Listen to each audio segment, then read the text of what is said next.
अस्सलाम वालेकुम स्टूडेंट्स। आज हम osmo regulation in animals discuss करने जा रहे हैं। इसमें सबसे इंपॉर्टेंट दो टर्म्स जो अक्सर एग्जाम्स में आ जाती हैं, आज मैं सिर्फ उन्हीं को डिस्कस कर रही हूँ।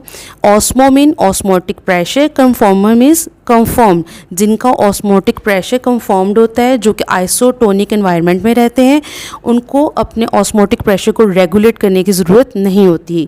आपको पता है इनका इंटरनल और एक्सटर्नल एनवायरनमेंट सेम होता है, तो इन्हें अपने इंटरनल एनवायरनमेंट को रेगुलेट करने की ज़रूरत नहीं होती। ऐसे तमाम ऑर्गेनिजम्स कहलाते हैं ऑस्मो कन्फॉर्मर्स।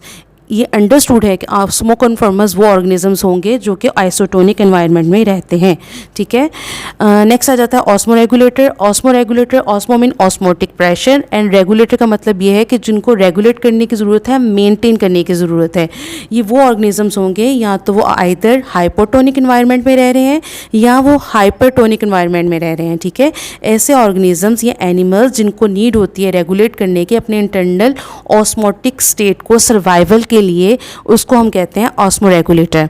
अगर हाइपोटोनिक एनवायरनमेंट में ऑर्गेनिज्म रह रहा है और उसने अपना एनवायरनमेंट रेगुलेट नहीं किया, तो आपको पता हाइपोटोनिक सिचुएशन में क्या होता है, साइटोलाइसिस स्टार्ट हो जाती है, और हाइपरटोनिक कंडीशन में प्लाज्मोलाइसिस स्टार्ट हो जाती है।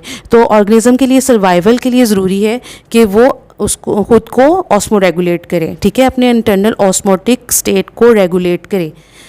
होपफुली आप अंडरस्टैंड करके होंगे। Thank you.